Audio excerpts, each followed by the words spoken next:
ഇത് voice of Arabiya. നമ്മുടെ ശബ്ദം, നമ്മുടെ അവകാശം, നമ്മുടെ ഭാവി. നമസ്കാരം സുഹൃത്തുക്കളെ. എംപ്ലോയ്മെൻറ്റ് എക്സ്ചേഞ്ച് രജിസ്ട്രേഷൻ കൃത്യസമയത്ത് പുതുക്കാൻ കഴിയാതെ സീനിയോറിറ്റി നഷ്ടപ്പെട്ടവരാണോ നിങ്ങൾ? വർഷങ്ങളായി കാത്തിരുന്ന ആ അവസരങ്ങൾ ഒറ്റപ്പെട്ടു പോയെന്ന് കരുതുന്നുണ്ടോ? എങ്കിൽ ശ്രദ്ധിക്കുക, ഇപ്പോൾ സീനിയോറിറ്റി തിരികെ ലഭിക്കാനുള്ള ഒരു സുവർണ അവസരം തുറന്നിരിക്കുകയാണ്. ഈ വീഡിയോയിൽ ആരൊക്കെയാണ് ഈ അവസരം ഉപയോഗിക്കാനാകുന്നത്, എങ്ങനെ അപേക്ഷിക്കാം, ആവശ്യമായ രേഖകൾ എന്തൊക്കെ, അവസാന തീയതി എന്താണ്, അതുകൊണ്ട് വീഡിയോ അവസാനം വരെ കാണുക. ഈ അവസരം നഷ്ടപ്പെടുത്തരുത്. ഇത്തരത്തിലുള്ള ഏറ്റവും പുതിയ സർക്കാർ ജോലി അപ്ഡേറ്റുകൾക്കായി ചാനൽ സബ്സ്ക്രൈബ് ചെയ്യാനും മറക്കരുത്. എംപ്ലോയ്മെൻറ്റ് എക്സ്ചേഞ്ച് രജിസ്ട്രേഷൻ കൃത്യസമയത്ത് പുതുക്കാൻ കഴിയാതെ സീനിയോറിറ്റി നഷ്ടപ്പെട്ടവർക്ക് അത് തിരികെ ലഭിക്കാനുള്ള ഒരു സുവർണ അവസരം. ആർക്കൊക്കെ പ്രയോജനം ലഭിക്കും? 1/1/1995 മുതൽ 31/12/2025 വരെയുള്ള കാലയളവിൽ വിവിധ കാരണങ്ങളാൽ എംപ്ലോയ്മെൻറ്റ് രജിസ്ട്രേഷൻ പുതുക്കാൻ സാധിക്കാത്തവർക്ക് ഈ ആനുകൂല്യം ലഭിക്കും. പ്രധാന പ്രത്യേകതകൾ: സീനിയോറിറ്റി നിലനിർത്താം. ഈ അവസരം ഉപയോഗിച്ച് പുതുക്കുന്നവർക്ക് തങ്ങളുടെ പഴയ സീനിയോറിറ്റി നഷ്ടപ്പെടാതെ തന്നെ നിലനിർത്താൻ സാധിക്കും.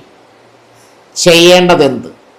നിങ്ങളുടെ രജിസ്ട്രേഷൻ ഈ കാലയളവിൽ പുതുക്കാൻ വിട്ടുപോയിട്ടുണ്ടെങ്കിൽ ഉടൻ തന്നെ അടുത്തുള്ള എംപ്ലോയ്മെൻറ്റ് എക്സ്ചേഞ്ചുമായോ അല്ലെങ്കിൽ ഓൺലൈൻ പോർട്ടൽ വഴിയോ ബന്ധപ്പെട്ട് പുതുക്കേണ്ടതാണ്.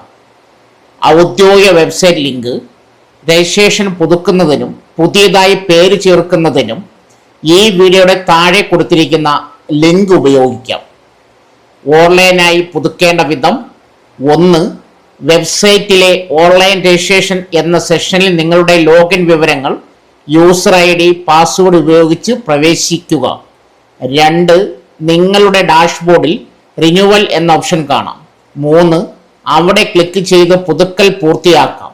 വിജയകരമായി പൂർത്തിയാക്കിയാൽ പുതിയ ഐഡൻറ്റി കാർഡ് ഡൗൺലോഡ് ചെയ്യാനും സാധിക്കും. പാസ്വേഡ് മറന്നുപോയെങ്കിൽ ഫോർഗെറ്റ് പാസ്വേഡ് ലിങ്ക് വഴി അത് വീണ്ടെടുക്കാവുന്നതാണ്.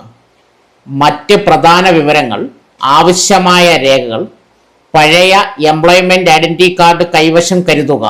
ഓൺലൈനായി പുതുക്കുമ്പോൾ മറ്റ് രേഖകൾ സാധാരണയായി അപ്ലോഡ് ചെയ്യേണ്ടി വരാറില്ല. ഓഫ്ലൈൻ സേവനം: ഓൺലൈനായി ചെയ്യാൻ ബുദ്ധിമുട്ടുള്ളവർക്ക് ബന്ധപ്പെട്ട എംപ്ലോയ്മെൻറ്റ് എക്സ്ചേഞ്ചിൽ നേരിട്ടെത്തിയോ അല്ലെങ്കിൽ അക്ഷയ കേന്ദ്രങ്ങൾ വഴിയോ ഈ സേവനം പ്രയോജനപ്പെടുത്താം. സീനിയോറിറ്റി ഉറപ്പാക്കുക. ഉത്തരവിൽ പറഞ്ഞിരിക്കുന്നത് പോലെ 1995 മുതൽ ഉള്ളവർക്ക് അവസരം ഉള്ളതിനാൽ പുതുക്കിക്കഴിഞ്ഞാൽ നിങ്ങളുടെ സീനിയോറിറ്റി കൃത്യമായി രേഖപ്പെടുത്തിയിട്ടുണ്ടോ എന്ന് കാർഡിൽ പരിശോധിക്കുക. സോ ഫ്രണ്ട്സ്, ഇതുപോലുള്ള വീഡിയോസിനായി വലിയ അറിവുകൾ തരുന്ന നിങ്ങളുടെ ജീവിതത്തിന് വളരെ മുതൽക്കൂട്ടാവുന്ന വീഡിയോകൾക്കായി നമ്മുടെ ചാനൽ സബ്സ്ക്രൈബ് ചെയ്യും.